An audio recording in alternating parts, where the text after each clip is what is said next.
1 Samuel chapter 25. Death of Samuel. Then Samuel died, and the Israelites gathered together and lamented for him, and buried him at his home in Ramah. And David arose and went down to the wilderness of Paran. David and the wife of Nabal. Now there was a man in Maon whose business was in Carmel, and the man was very rich. He had 3,000 sheep and 1,000 goats, and he was shearing his sheep in Carmel. The name of the man was Nabal, and the name of his wife Abigail, and she was a woman of good understanding and beautiful appearance. But the man was harsh and evil in his doings. He was of the house of Caleb. When David heard in the wilderness that Nabal was shearing his sheep, David sent 10 young men. And David said to the young men, "Go up to Carmel, go to Nabal, and greet him in my name. And thus you shall say to him who lives in prosperity, 'Peace be to you, peace to your house, and peace to all that you have.' Now I have heard that you have shearers. Your shepherds were with us, and we did not hurt them, nor was there anything missing from them, all the while they were in Carmel. Ask your young men, and they will tell you. Therefore let my young men find favor in your eyes, for we come on a feast day. Please give whatever comes to your hand to your servants and to your son David." So when David's young men came, they spoke to Nabal according to all these words in the name of David, and waited. Then Nabal answered David's servants and said, "Who is David, and who is the son of Jesse? There are many servants nowadays who break away each one from his master. Shall I then take my bread and my water and my meat that I have killed for my shearers, and give it to the men when I do not know where they are from?" So David's young men turned on their heels and went back, and they came and told him all these words. Then David said to his men, "Every man gird on his sword." So every man girded on his sword, and David also girded on his sword. And about 400 men went with David, and 200 stayed with the supplies. Now one of the young men told Abigail, Nabal's wife, saying, "Look, David sent messengers from the wilderness to greet our master, and he reviled them. But the men were very good to us, and we were not hurt, nor did we miss anything as long as we accompanied them when we were in the fields.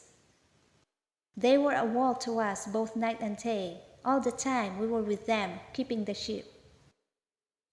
Now therefore, know and consider what you will do, for harm is determined against our master and against all his household, for he is such a scoundrel that one cannot speak to him." Then Abigail made haste and took 200 loaves of bread, 2 skins of wine, 5 sheep already dressed, 5 seahs of roasted grain, 100 clusters of raisins, and 200 cakes of figs, and loaded them on donkeys. And she said to her servants, "Go on before me. See, I am coming after you." But she did not tell her husband Nabal. So it was, as she rode on the donkey, that she went down under cover of the hill, and there were David and his men coming down toward her, and she met them. Now David had said, "Surely in vain I have protected all that this fellow has in the wilderness, so that nothing was missed of all that belongs to him. And he has repaid me evil for good. May God do so, and more also to the enemies of David, if I leave one male of all who belong to him by morning light." Now when Abigail saw David, she dismounted quickly from the donkey, fell on her face before David, and bowed down to the ground. So she fell at his feet and said, "On me, my lord, on me, let this iniquity be, and please let your maidservant speak in your ears, and hear the words of your maidservant. Please let not my lord regard this scoundrel Nabal, for as his name is, so is he. Nabal is his name, and folly is with him. But I, your maidservant, did not see the young men of my lord whom you sent. Now therefore, my lord, as the Lord lives, and as your soul lives, since the Lord has held you back from coming to bloodshed and from avenging yourself with your own hand, now then, let your enemies and those who seek harm for my lord be as Nabal. And now, this present which your maidservant has brought to my lord, let it be given to the young men who follow my lord.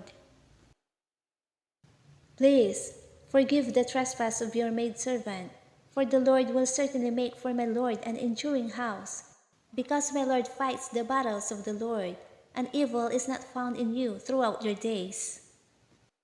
Yet, a man has risen to pursue you and seek your life, but the life of my lord shall be bound in the bundle of the living with the Lord your God. And the lives of your enemies he shall sling out, as from the packet of a sling.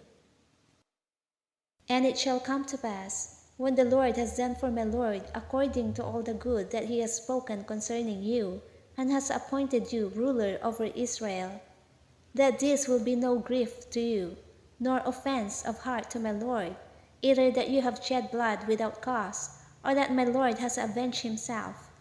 But when the Lord has dealt well with my lord, then remember your maidservant. Then David said to Abigail, Blessed is the Lord God of Israel, who sent you this day to meet me. And blessed is your advice, and blessed are you, because you have kept me this day from coming to bloodshed and from avenging myself with my own hand. For indeed, as the Lord God of Israel lives, who has kept me back from hurting you, unless you had hurried and come to meet me, surely by morning light no males would have been left to Nabal. So David received from her hand what she had brought him, and said to her, Go up in peace to your house. See, I have heeded your voice and respected your person. Now Abigail went to Nabal, and there he was, holding a feast in his house, like the feast of a king. And Nabal's heart was very merry within him, for he was very drunk. Therefore she told him nothing, little or much, until morning light. So it was in the morning, when the wine had gone from Nabal, and his wife had told him these things, that his heart died within him, and he became like a stone. Then it happened, after about 10 days, that the Lord struck Nabal, and he died. So when David heard that Nabal was dead, he said, Blessed be the Lord, who has pleaded the cause of my reproach from the hand of Nabal, and has kept his servant from evil. For the Lord has returned the wickedness of Nabal on his own head. And David sent and proposed to Abigail to take her as his wife.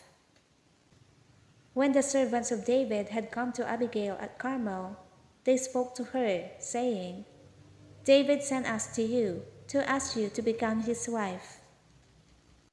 Then she arose, bowed her face to the earth, and said, Here is your maidservant, a servant to wash the feet of the servants of my lord.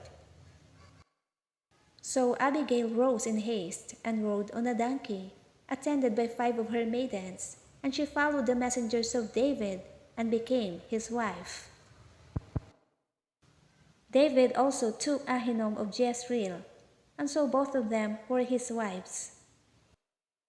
But Saul had given Michal his daughter, David's wife, to Palti the son of Laish, who was from Galim.